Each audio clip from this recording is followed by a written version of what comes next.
Good morning students. Yes, welcome to the chemistry class. ഇന്ന് നമ്മൾ discuss ചെയ്യാൻ പോകുന്നത് സെഷൻ 2 ആണ്. സെഷൻ 1-ൽ നമ്മൾ എന്തൊക്കെയാണ് പറഞ്ഞു തീർത്തിരുന്നത്? നമ്മൾ ഫണ്ടമെന്റൽ ക്ലാസിഫിക്കേഷൻ പറഞ്ഞു, അതിനുശേഷം classification based on nature of constant particles പറഞ്ഞു, പിന്നെ നമ്മൾ രണ്ട് പ്രധാനപ്പെട്ട ടേംസ് പഠിച്ചു. എന്തൊക്കെയായിരുന്നു? ക്രിസ്റ്റൽ ലാറ്റിസ്, പിന്നെ യൂണിറ്റ് സെൽസ്. അവസാനം നമ്മൾ പറഞ്ഞു നിർത്തിയ കാര്യമായിരുന്നു the maximum possible way of arrangement of different unit cells. എത്രയായിരുന്നു പഠിച്ചത്? 14. ഓക്കെ, ആ 14 യൂണിറ്റ് സെൽസും നമുക്ക് വൃത്തിക്ക് അറിഞ്ഞിരിക്കണം. അതിൻ്റെ ഡയഗ്രാം ഒന്ന് കാണുമെങ്കിലും വേണം. ഓക്കെ, അപ്പോൾ എല്ലാവരും വീട്ടിലെ ടെക്സ്റ്റ് ബുക്ക് തുറക്കുക. ആ ടെക്സ്റ്റ് ബുക്കിനകത്ത് പേജ് നമ്പർ 9ഉം 10ഉം അതിനകത്ത് കംപ്ലീറ്റ് ആയിട്ട് ആ 14 യൂണിറ്റ് സെൽസിൻ്റെ ചിത്രം തന്നിരിക്കുന്നത്. ഇനി നമ്മൾ ഡിസ്കസ് ചെയ്യാൻ പോകുന്നത് ഈ സെഷനിൽ നമ്മൾ ഡിസ്കസ് ചെയ്യാൻ പോകുന്നത് കാണുക, types of cubic systems. Okay, 3 types ആണ് ക്യൂബിക് സിസ്റ്റം ഉള്ളത്. നമ്മൾ ഓൾറെഡി പറഞ്ഞു കഴിഞ്ഞു. ഏതൊക്കെയായിരുന്നു മക്കളെ? സിമ്പിൾ, പിന്നെ ഏതാ പറയുക, body centred, and last one face centred. Okay, സിമ്പിളിനകത്ത് നമ്മൾ പറഞ്ഞു, അല്ലെങ്കിൽ പ്രിമിറ്റീവിനകത്ത് നമ്മൾ പറഞ്ഞു എന്താ, കോർണറിൽ മാത്രമാണ് പാർട്ടിക്കിൾസ് എന്ന് പറഞ്ഞു. ഓക്കെ, അതിന് എക്സാമ്പിൾസ് ആണ് പൊളോണിയം. പിന്നെ അടുത്തതിൽ നമ്മൾ എന്താ പറഞ്ഞത്? In addition to the corner particles, body സെന്ററിലും കൂടെ പാർട്ടിക്കിൾ അല്ലേ, അതാണ് body centred cubic system. Examples ആണ് മക്കളെ sodium, potassium, rubidium, caesium. Okay, അടുത്ത കാറ്റഗറിയാണ് വരുന്നത്. ഏതാ വരുന്നത്? The last category face centred ആണ് ക്യൂബിക് സിസ്റ്റത്തിൽ വരുന്നത്. അതിനകത്ത് എക്സാമ്പിൾസ് വരുന്നത് copper, silver and lead, argon. ഇത്രയാണ് 3 different types of cubic systems. ഇനി നമ്മൾ അടുത്തത് ഡിസ്കസ് ചെയ്യാൻ പോകുന്നത് ഓരോ ആറ്റത്തിനും, വിച്ച് മീൻസ് ഇപ്പം നമുക്ക് ഇതിനകത്ത് തന്നെ പറയാം കോർണർ ആറ്റം ഉണ്ട്, ബോഡി സെൻറ്റേർഡ് ആറ്റം ഉണ്ട്, ഫേസ് സെൻറ്റേർഡ് ആറ്റംസ് ഉണ്ട്. ഓക്കെ, ഓരോ ആറ്റവും ഒരു പെർട്ടിക്കുലർ യൂണിറ്റ് സെല്ലിലേക്ക് പെർട്ടിക്കുലർ കോൺട്രിബ്യൂഷൻസ് നടത്തുന്നുണ്ട്. അത് കിട്ടിയാലേ നമുക്ക് ഒരു യൂണിറ്റ് സെല്ലിനകത്ത് എത്ര പാർട്ടിക്കിൾസ് ഉണ്ട് എന്ന് കണ്ടുപിടിക്കാൻ പറ്റുള്ളൂ. അപ്പോൾ അടുത്ത് നമ്മൾ ഡിസ്കസ് ചെയ്യാൻ പോകുന്ന ടോപ്പിക്കാണ് contribution of different atoms.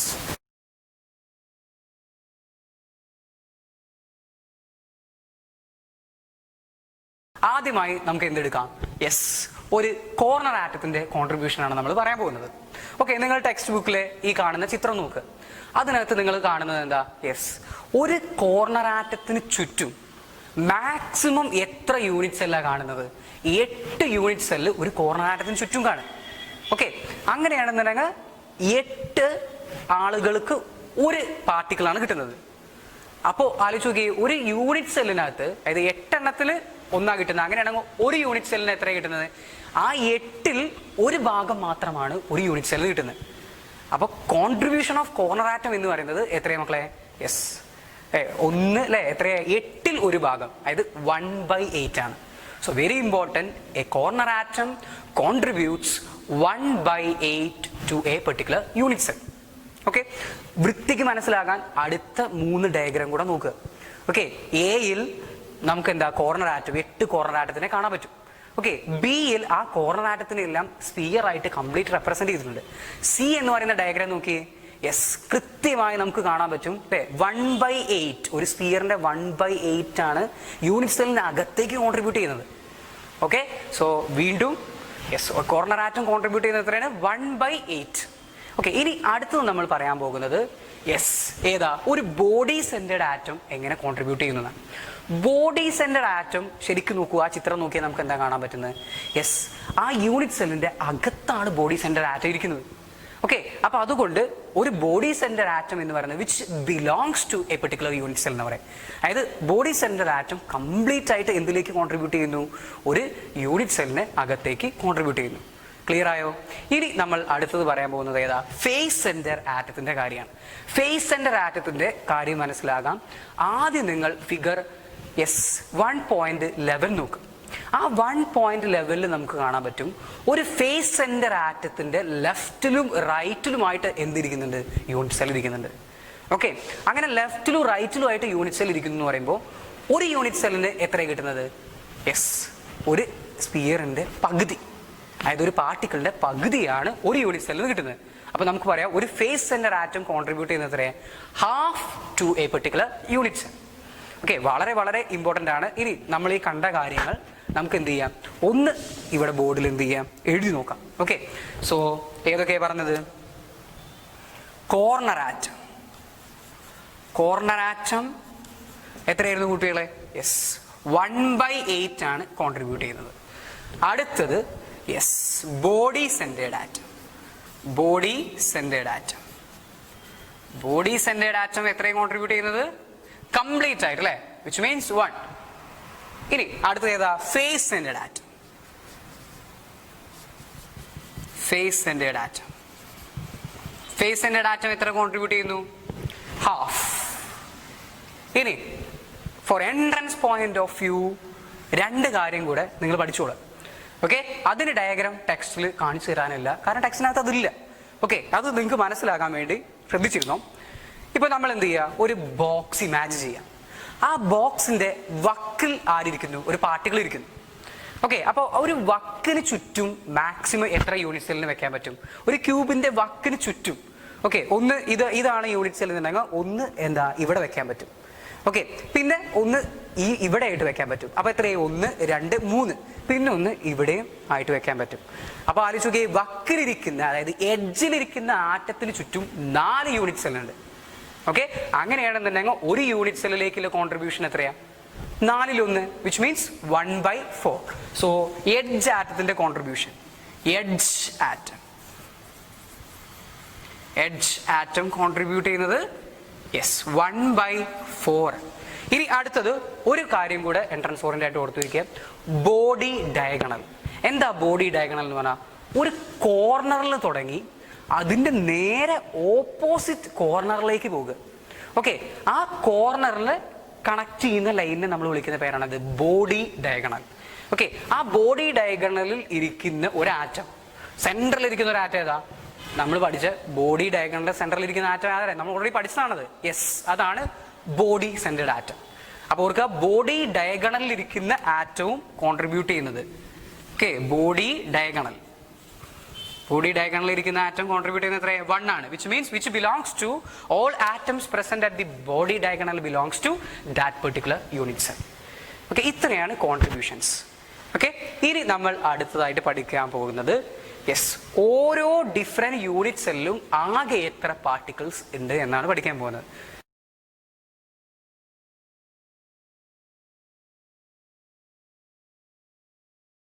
Primitive cubic സിസ്റ്റത്തിൽ എന്ത് മാത്രമാണ് കാണുന്നത്? കോർണർ ആറ്റംസ് മാത്രം. എത്ര കോർണർ ആറ്റം ഉണ്ട് ശ്രദ്ധിച്ചു നോക്കി. നിങ്ങൾ എണ്ണിക്കോ, ഇവിടെ നിന്ന് എണ്ണിക്കോ. എത്രയാ? മുകളിൽ 4 കോർണർ ആറ്റംസ്, താഴെയും 4 corner atoms. So total 8 corner atom ഉണ്ട്. തൊട്ടു മുമ്പേ നമ്മൾ പഠിച്ചു കോർണർ ആറ്റത്തിന്റെ കോൺട്രിബ്യൂഷൻ എത്രയാണ് കുട്ടികളെ? യെസ്, 1/8. ഓക്കെ, സോ ഞാനിവിടെ എഴുതുന്നു നമ്പർ ഓഫ് കോർണർ ആറ്റംസ്. പറയൂ എത്രയാ? Which is equal to 8. Okay, and contribution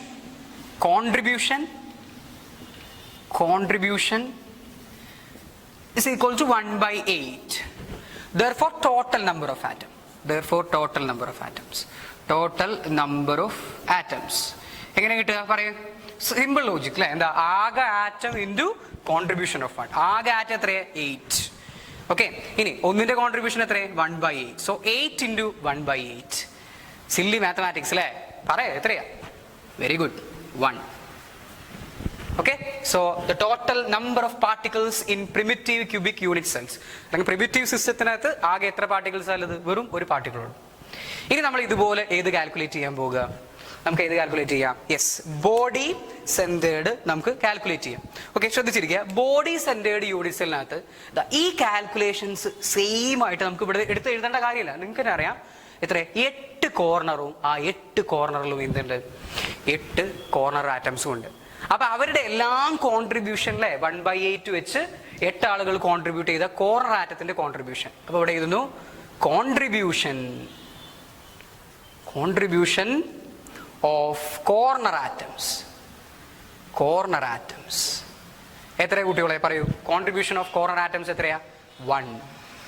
ഇനി അടുത്ത് നമ്മൾ പഠിച്ചു ബോഡി സെന്റേർഡ് അല്ലെ? അതിന്റെ പേരിൽ തന്നെ ഉണ്ട്. ഈ കോർണർ ആറ്റം കൂടാതെ ഏത് ആറ്റം കൂടെ ഉണ്ട്? പറയൂ. യെസ്, ബോഡി സെന്ററിൽ ഒരു ആറ്റം ഉണ്ട്. ബോഡി സെന്റർ ആറ്റത്തിന്റെ പ്രത്യേകത എന്താ? അത് കംപ്ലീറ്റ് ആയിട്ട് ആ യൂണിറ്റ് സെല്ലിലേക്ക് എന്താണ് കോൺട്രിബ്യൂട്ട് ചെയ്യണം. ഓക്കെ, അപ്പൊ പറയൂ, contribution of yes body centred atom.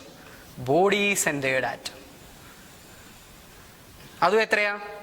Complete ആവുമ്പോൾ എത്രയാ? അത് പറയൂ, എത്രയാ? 1. അങ്ങനെയാണെങ്കിൽ total number of particles or atoms in body centred unit cell എത്രയാ? പറയൂ, എത്ര വരും? Total 1 + 1 which is equal to 2.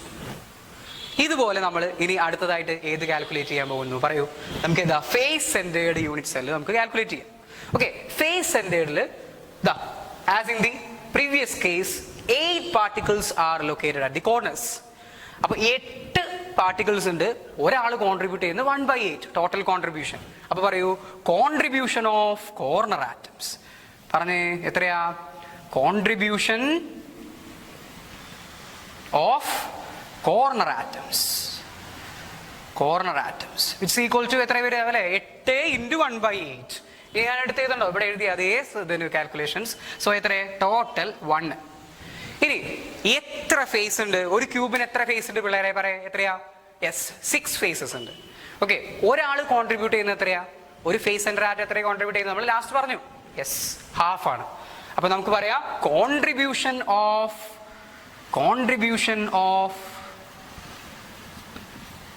Face centred atom എത്രയാ? പറയൂ, എത്രയാ? ആകെ 6. സോ കോൺട്രിബ്യൂഷൻ എത്ര? 6 × 1ന്റെ കോൺട്രിബ്യൂഷൻ എത്ര വരുന്നത്? ഹാഫ്. സോ 6 × 1/2. ടോട്ടൽ എത്ര വരും കുട്ടികളെ? 3. ഇനി ടോട്ടൽ കിട്ടാൻ total number of atoms or particles. Okay, എത്രയാ പറയാ? 1 + 3. ഓക്കെ, എത്രയാണ്? 1 + 3 which is equal to 1 + 3 which is equal to 4. അപ്പൊ പഠിച്ചോ, വളരെ ഇമ്പോർട്ടൻ്റ് ആണ്. പ്രിമിറ്റീവിനകത്ത് എത്രയാ? ആകെ ഒരു പാർട്ടിക്കിൾ ആണുള്ളത്. ബോഡി സെന്ററിനകത്ത് 2. പിന്നെ അടുത്ത ഏതാണ്? Face centre. അതിനകത്ത് എത്ര? 4 പാർട്ടിക്കിൾസ്. ഓക്കെ ആണല്ലോ?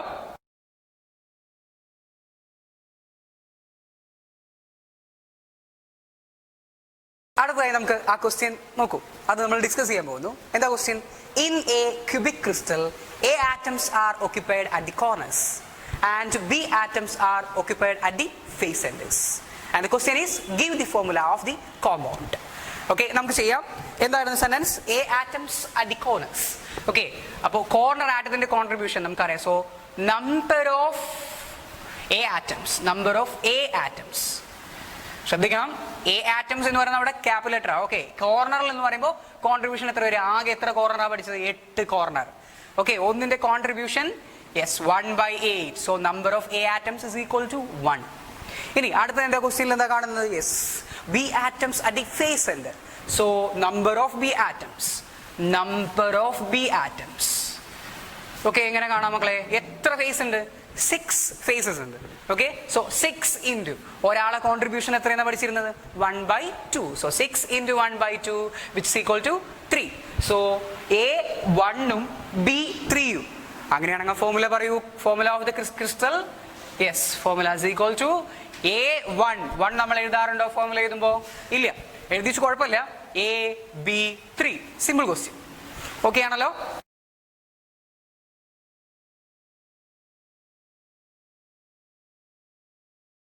രണ്ടാമത്തെ ക്വസ്റ്റ്യൻ നോക്കൂ. എന്താ പറയുന്നത്? In A cubic crystal P atoms at the corners, then Q atoms at the edge centers. ശ്രദ്ധിക്കണം, edge centers, and R atoms at the body center. Okay, അപ്പൊ നമുക്ക് എന്ത് ചെയ്യാം? അതിന്റെ formula, give the formula of the crystal. അപ്പൊ നമ്മൾ എന്ത് ചെയ്യാം? ഫോർമുല കാണാൻ പോകുക. ഓക്കെ, എന്താ പറയുന്നത്? P atoms at the corners. So പറയൂ, നമ്പർ ഓഫ് P atoms എത്രയാണ് വരുന്നത്? പറയൂ. കോർണർ ആറ്റംസ് ആകെ 8 കോർണർ ആറ്റംസ് ആണുള്ളത്. പിന്നെ എന്താ പറഞ്ഞത്? ഒന്നിന്റെ contribution 1/8. So number of P atoms is equal to 1. ഇനി അടുത്ത് എന്താ പറയുന്നത്? Number of Q atoms at the corners. എന്താ പറയുക? എഡ്ജ്. ഓക്കെ, എഡ്ജ് സെന്ററിലാണ് പറഞ്ഞത്. So number of Q atoms പറയൂ കുട്ടികളെ. എത്ര നമ്പർ ഓഫ് Q atoms? ശ്രദ്ധിക്കണേ, എത്ര എഡ്ജ്, അതായത് ഒരു ക്യൂബിന് എത്ര വക്ക് എന്ന ചോദ്യം. എത്ര വക്കുകളാണ് ഒരു ക്യൂബിനുള്ളത്? മുകളിൽ നമുക്കറിയാം എത്രയാ? 4 വക്കുകൾ. താഴെയും 4 വക്കുകൾ. 8. തീർന്നോ? ഇല്ല. പിന്നെ നോക്കിയേ, സൈഡിൽ നോക്കുക. ഇവിടെ ഒരു വക്ക് വരും. ഓക്കെ, സൈഡിലും എത്ര വക്ക് വരും? 4. അപ്പൊ മുകളിൽ 4, താഴെ 4, പിന്നെ സൈഡിൽ 4. മൊത്തം എത്ര വക്കുകളുണ്ട്? 12 വക്കുകളുണ്ട്. Okay, so number of Q atoms, ആകെ വക്കുകളുടെ എണ്ണം 12. ഓക്കെ, ഇനി ഒരു വക്കിലിരിക്കുന്ന ആറ്റം, വിച്ച് മീൻസ് എഡ്ജിന്റെ സെന്ററിൽ ഇരിക്കുന്ന ആറ്റം കോൺട്രിബ്യൂട്ട് ചെയ്യുന്ന എത്ര? എൻട്രൻസ് പോയിന്റ് എന്ന് പറഞ്ഞാൽ നിങ്ങൾക്ക് പറഞ്ഞു തന്നിരുന്നു. Yes, 1/4. So 1/4 into 12 or 12 into 1/4 എത്രയാ? 3. അപ്പൊ നമ്പർ ഓഫ് ക്യൂ ആറ്റംസ് കിട്ടി 3. ഇനി അടുത്തത് എന്താ പറഞ്ഞത്? R atoms at the body center. R atoms at the body center. So number of R atoms body centre എന്ന് പറഞ്ഞാൽ എത്ര ബോഡി സെന്റർ ഉള്ളത്? ആകെ ഒരു ബോഡി സെന്റർ. ബോഡി സെന്ററിലെ കോൺട്രിബ്യൂഷൻ എത്രയാ? 1. Okay, so number of R atoms എത്രയാ കുട്ടികളെ? 1. അങ്ങനെയാണെന്നുണ്ടെങ്കിൽ ഫോർമുല പറഞ്ഞൂടെ? എന്താ ഫോർമുല പറയേ? PQ3R. എന്താ വരുന്നത്? PQ3R. Simple questions. Okay,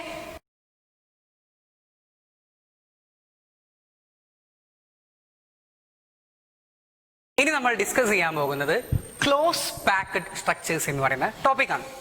okay, നമുക്ക് ആദ്യമായി 1 ഡയമെൻഷണൽ ക്ലോസ് പാക്ഡ് സ്ട്രക്ചർ പഠിക്കാം. ഓക്കെ, ഒന്നുമില്ല കുട്ടികളെ, കുറേ നമ്മൾ വേണമെങ്കിൽ ഇമാജിൻ ചെയ്യാൻ വേണ്ടി നമ്മൾ എന്ത് ചെയ്യുക? ഉദാഹരണത്തിന് നിങ്ങൾ എന്ത് ചെയ്യുക? കോട്ടി. ഓക്കെ, കൊളോക്കിയലായിട്ട് നമ്മൾ എന്ന് പറയും കോട്ടി എന്ന് പറയും, ആക്ച്വലി ഗോലിയാണ്. ഓക്കെ, അപ്പോൾ ആ കോട്ടികൾ ഇങ്ങനെ പെറുക്കി വെച്ചിരിക്കുക നേരെ. അതാണ് ഈ ബോർഡിൽ ഞാനിങ്ങനെ റെപ്രസെന്റ് ചെയ്തിരിക്കുന്നത്. ഇനി അതിനകത്ത് നിങ്ങൾ ആലോചിക്കുക, ഒരു കോട്ടി നമ്മൾ ഇമാജിൻ ചെയ്യുക. ഓക്കെ, 1 ഡയമെൻഷണൽ അറേഞ്ച്മെന്റ്, അതായത് ഒരൊറ്റ ലൈനിൽ ഇങ്ങനെ കോട്ടികൾ നിരത്തി വെച്ചിട്ടുണ്ട്. അതിനകത്ത് ഒരു കോട്ടി നമ്മൾ ഇമാജിൻ ചെയ്യും. ആ കോട്ടിയുടെ ചുറ്റും എത്ര മറ്റു കോട്ടികളുണ്ട്? അതായത് നമ്മൾ പറയണ ടെക്നിക്കലി പറയണത് നമുക്ക് പറയാം നമ്പർ ഓഫ് നിയറസ്റ്റ് നെയ്ബേഴ്സ്. തൊട്ടടുത്ത് എത്ര നെയ്ബേഴ്സ് ഉണ്ട്? 2. ഓക്കെ, ആ നമ്പർ ഓഫ് നിയറസ്റ്റ് നെയ്ബേഴ്സിനെ ടെക്നിക്കലി വിളിക്കുന്ന ഒരു പേരുണ്ട്, വളരെ ഇമ്പോർട്ടൻ്റ് ആണ്, കോർഡിനേഷൻ നമ്പർ എന്ന് പറയും. എന്താ പറയുക നമ്മൾ? Coordination number.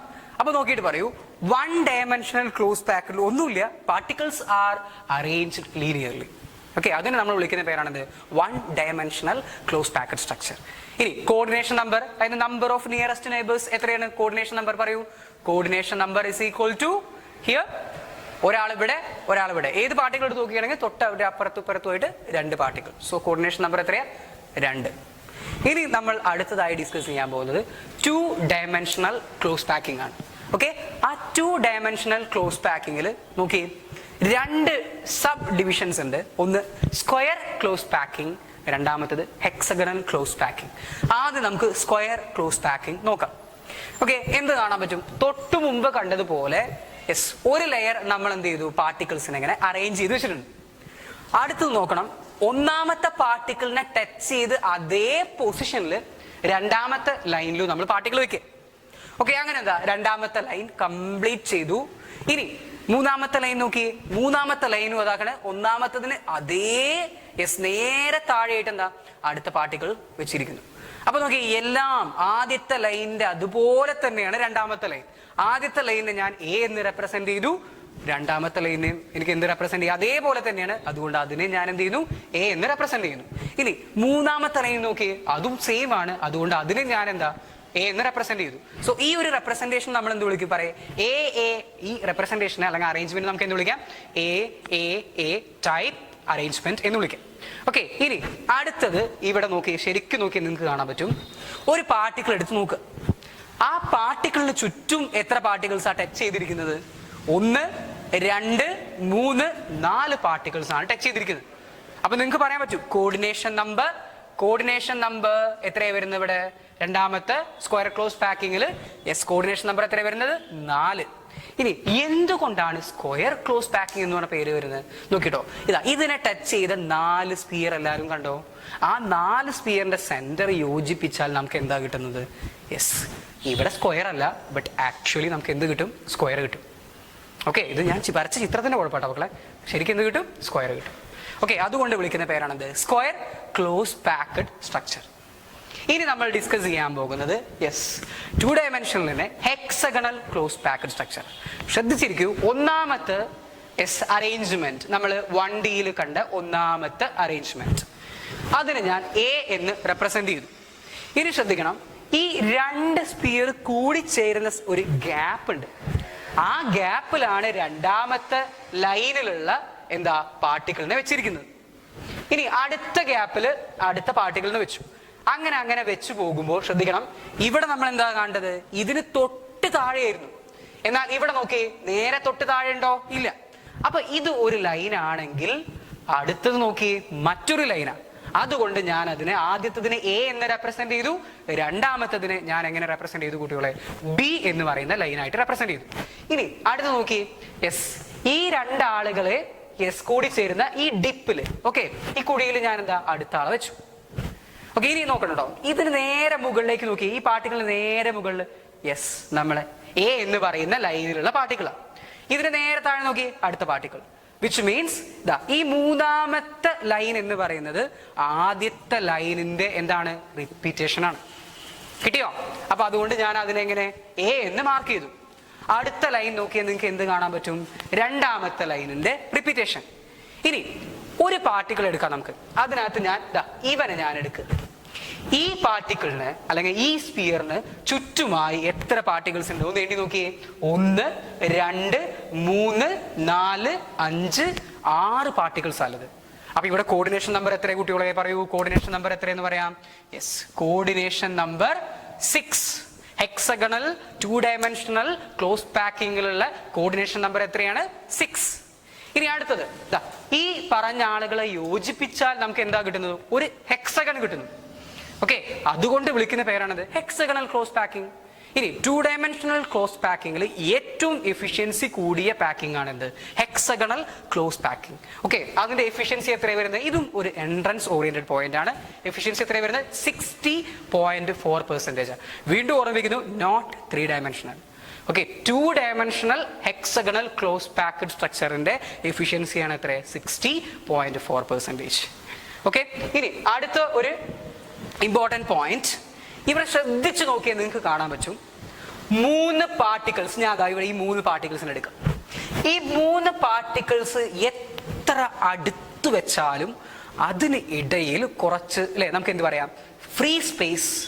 മലയാളത്തിൽ പറയണത് നമുക്ക് എന്ത് പറയാം? വിടവ്. ഓക്കെ, ഇനി കൃത്യമായി അതിലേക്ക് നോക്കി എന്താ? യെസ്, ഇതെന്താ? ഒരു ട്രയാങ്കിൾ ഷേപ്പിലാണ് കുട്ടികളെ ഈ ഗ്യാപ്പ് കാണുന്നത്.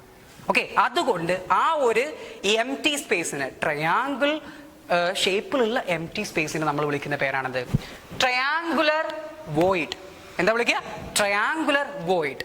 ക്രിസ്റ്റൽ സ്ട്രക്ചറിലുള്ള എം ടി സ്പേസിനെല്ലാം നമ്മൾ വിളിക്കുന്ന ഒരു ടെക്നിക്കൽ ടേം ആണെന്ത്? വോയിഡ്. ട്രയാങ്കുലർ ഷേപ്പ് ഉണ്ടായതുകൊണ്ട് നമ്മൾ എന്ത് വിളിക്കുന്നു? ട്രയാങ്കുലർ വോയിഡ് എന്ന് വിളിക്കുന്നു.